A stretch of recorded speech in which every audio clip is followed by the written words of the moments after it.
Another than Nea Jen S. Querondio.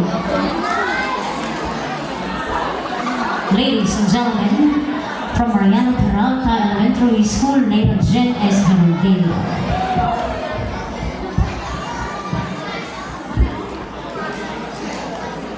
Magandang hapon po sa ating lahat. Ako po si Nea Jen S. Querondio. Ako ay 6 na taong gulang mula sa Grade 1 Jacinto, Mariano Peralta Elementary School. Mga hurado at mga tagapanood, ito po ang aking gawa na may temang Appreciating Learners' Diversity in Literacy through Understanding Individuality.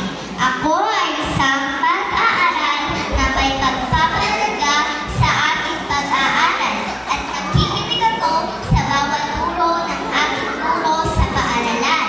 Ako ay marunong magbasa, sumulat, at magpinta.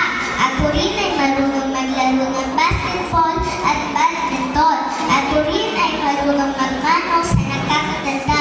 At ako rin ay marunong magwalis ng sahig, magdilig ng halaman, at magtapon ng basura. Ako ay iba sa mga bata sa paaralan dahil ako ay marunong sumayaw, umawit, at gumuhit.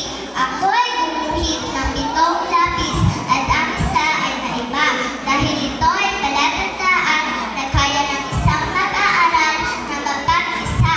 At ako rin ay gumuhit ng bundok at araw dahil mahilig kaming mamasyal kasama ang aming pamilya. At ako rin ay gumuhit ng isang malaking paaralan at ginuhit ko rin ang watawan ng Pilipinas. Bawat oras na tumatakbo, kami ay may kanya-kanyang pangarap. Ang isa ay gusto maging pulis, at ang isa naman ay gusto maging doktor, at ang isa naman ay gusto maging firefighter